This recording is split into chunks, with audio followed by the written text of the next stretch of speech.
Have you done everything that you can to get your kid ready for college, and have you noticed that they don't want to register for disability services?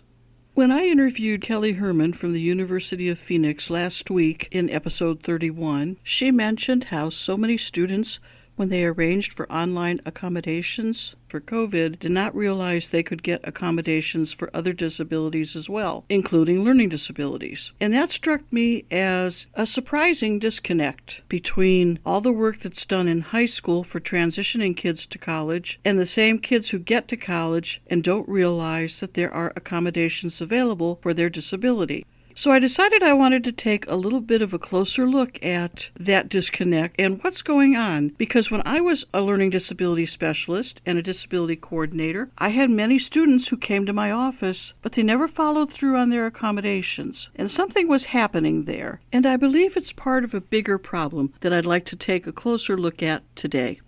So welcome to College, Disabilities, and Success, episode 32, My Disability Secret by Mickey Hayes. The opinions in this podcast are my own, but please reach out to your college physicians or legal services for any additional information.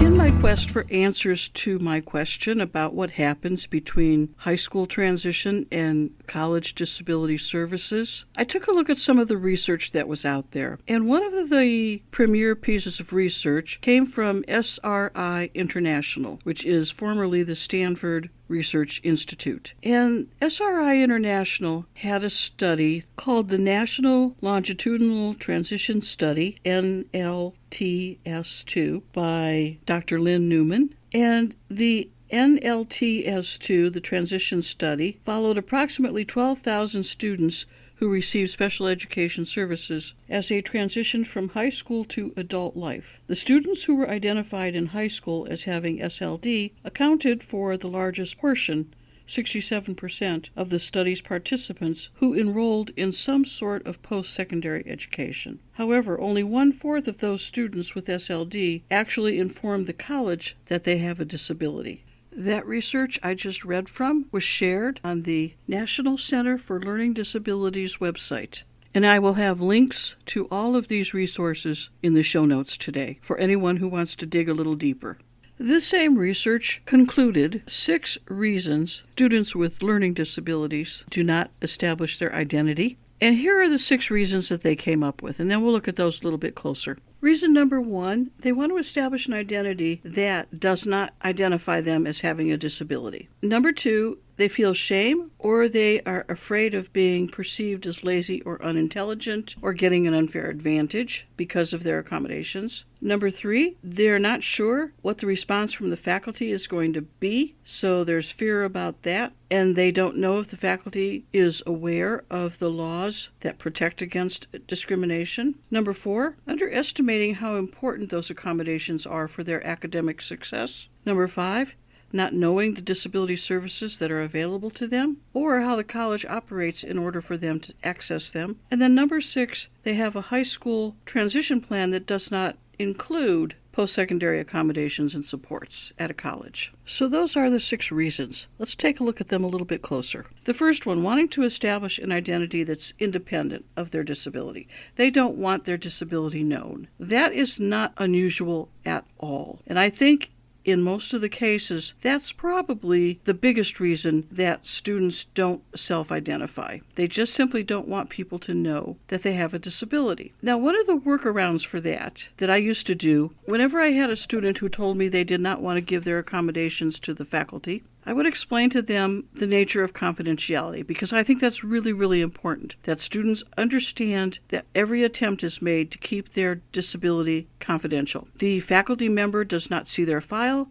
The faculty member does not see their documentation. The faculty member has no idea what their specific disability is unless they tell them. And the only thing that the faculty knows is that they registered with us for a reason and that they should have these accommodations. So I think part of overcoming that issue is just making sure that the student knows what they can expect when they get to college, because it is a different world and privacy rules are so different than they were in that K-12 system where everybody knew their name, so to speak. Now, the second one was the fear of being perceived as lazy or unintelligent or wanting to get away with something because of their accommodations. That may be the case once in a while. I don't think it's a very common case, at least it hasn't been in my experience. And I think the faculty soon realizes that students with disabilities generally go above and beyond what they have to do, that they are working twice or three times as hard as students who have not identified as needing accommodations. So I think, in my mind anyway, in my experience, that's probably a misconception, and that may, again, go back to elementary school. I don't know. Now, the third mentions faculty judging them negatively, and that may be the case for some faculty. That just happens. What I always advise students to do when they give their accommodations to the faculty is to, number one, do it in private. Go to their office during office hours, talk to them privately after class when nobody is around, talk about what their accommodations involve, and decide how much they want to reveal at that time. But have a heart-to-heart conversation with the faculty. Most of the time, it has been my experience that the faculty is willing to go out of their way to support you and to keep your disability confidential. But if you suddenly just walk into class and hand them the paper and go sit down, then don't be surprised if somebody says, "What's this about?" or, "Gee, you don't look like you have a disability."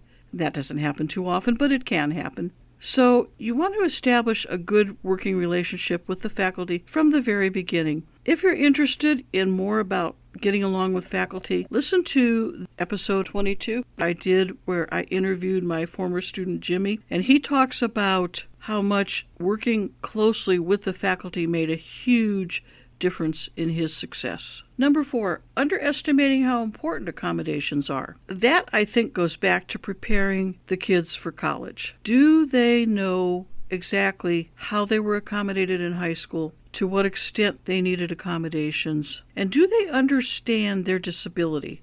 And do they understand why the accommodations that they used were given and how they helped? I think at that point, that's education that comes prior to attending college. They really should know that their accommodations are critical to their success, but they should also know why they are critical to their success. One of the strategies you can do for that, if that's the case with your child, is you can have them sit in on the IEP meetings. The more active the students are in their IEP meetings, the more likely they're going to have a better understanding of their disability and the accommodations that they need for their disability and the significance of their disability in the whole scheme of things. Number 5 says not knowing what kinds of accommodations, disability services are available to them. And that comes down to those pre-college visits. I had mentioned early on in episode 2 that when you go to the colleges, to those pre-college visits, that your child should talk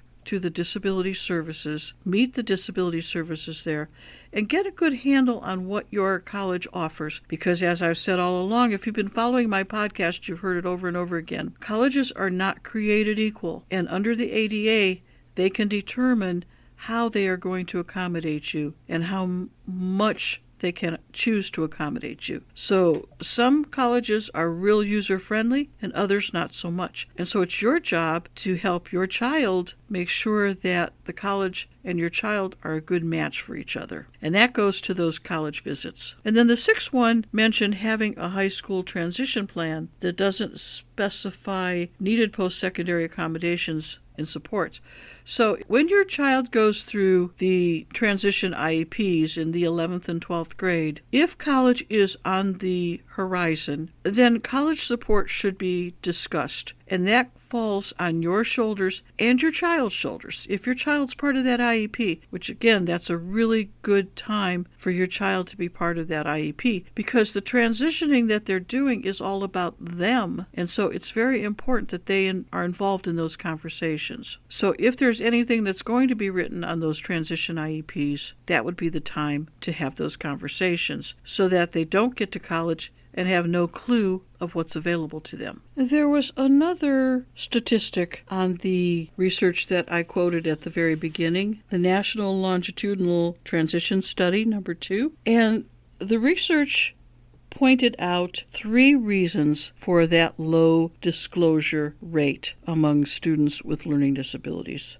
Now, the first thing they said was 24% did inform their college that they had a learning disability. But that's only 1/4, 24%. And 7% did not inform their college. They still considered themselves as having a learning disability, but they didn't inform the college. But a whopping 69% did not inform their college because they no longer considered themselves to have a learning disability. Now, this is a very, very interesting statistic. I mean, the first question is the disability gone? Well, every person has to be looked at individually, but it has been my experience that is not the case. It is possible that an individual has figured out how to compensate and work around the issues that the disability poses. And in that sense, they may have developed some workarounds that don't require accommodations. And that doesn't necessarily mean the disability is gone, but the impact of the disability could be mitigated. But it could also mean that the accommodations and modifications that they had in high school may possibly have given them a false sense of reality. I don't know if you remember, but in episode 6, I talked about how colleges accommodate. Colleges accommodate for equal access. They do not modify curriculum. So the person going into college has to do the exact same material, the exact same assignments that everybody else does. So if one person in the class needs to learn 50 vocabulary words, they all need to learn 50 vocabulary words. That's just the way it works. And a student with a disability is not going to be cut down on the amount of work that they put out. The colleges, by law, cannot modify the curriculum because they're giving you a degree that they are guaranteeing meets certain standards. And to modify that curriculum compromises that degree. So what I've seen happen, more often than not actually, is students sometimes try it in the beginning without accommodations. And that goes back to that very first reason they don't want to be identified as having a disability. Maybe they think it's disappeared. I don't know. But they don't want that. That is their secret. They don't want that known. There's also a concept that I'm older now, and I'm in college, and I'm wiser now. And I've seen this a lot in older adults who return to college. I'm older and I'm wiser, and I shouldn't have that problem anymore, and yet I still keep hitting those same walls. So I've had that conversation on more than one occasion in my office. And that can be a very disheartening experience. So for those students that don't perceive as having a learning disability any longer, can suddenly be surprised if things start to fall apart quickly. So if your child is in that situation where they just don't think they need it because they don't have a disability anymore, one of the ways that you can address that problem is to suggest that they go to disability services, register with disability services, get their accommodations, or at least get all their ducks in a row and their documentation in place, and then ask the disability offices not to communicate with the faculty. And if they choose not to communicate with the faculty, they'll go to class like every other student, and they're going to do the same work every other student does. What they have to understand is with no accommodations, and they take the test in class with everybody else, and no extended time or anything like that, that they are going to have to live with that test score. So if that's the case that's happening with your child,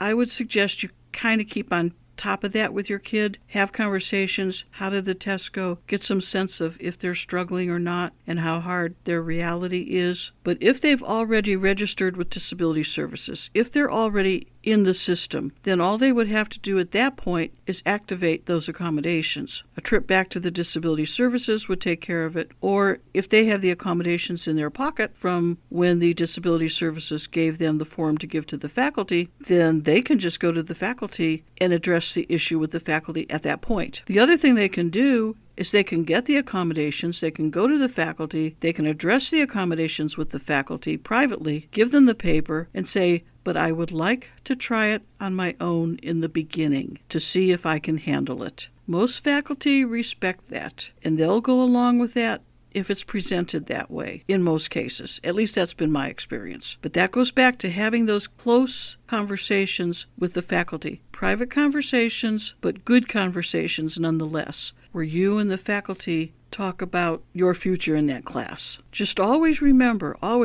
that college accommodations for disabilities are not the same as high school accommodations for disabilities. And what was acceptable in high school may not be acceptable in college. And what is acceptable at one college may not be acceptable at another college. So these are facts that you need to keep in the back of your mind when you're guiding and supporting your student as they transition from high school into college. One of the things that I have prepared in my resources on my website is a course called College and Disabilities, 9 Changes from High School Every Parent Should Know.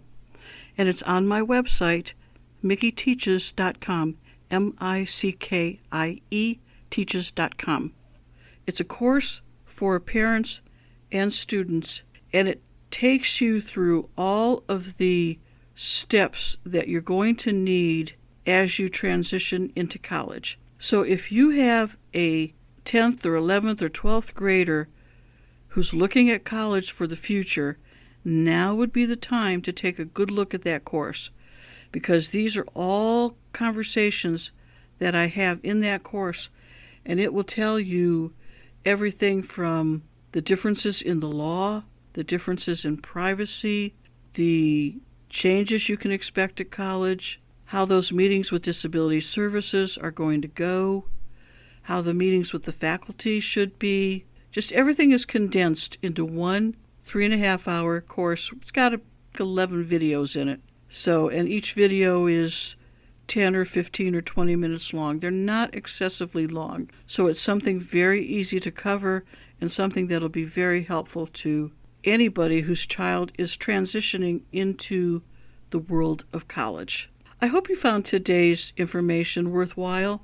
It's a subject that's near and dear to me because I've seen so many times where students come into my office and they start the process and they just go by the wayside. And that's not what you want for your student. You've advocated for your child much too long for that to happen. But you have to be able to transition your child, teach your child to become that self-advocate that they need to be. And if you have any questions, please don't hesitate. My website is Mickey Teaches, MICKIE teaches.com, and my email is mickeyteaches@gmail.com. I look forward to hearing from you. Take care and have a great rest of the day. Bye. Information contained throughout this podcast has been gleaned from my own personal experiences, but to ensure accuracy, please contact the disability services at the college of your choice to have first-hand information and the most up-to-date policies and procedures followed by your particular institution of higher education. The content in any of these podcasts is not intended as a substitute for information from legal, educational, or medical professionals. Always seek the advice of your attorney or qualified healthcare provider with any questions you may have with regards to legal, educational, or medical concerns.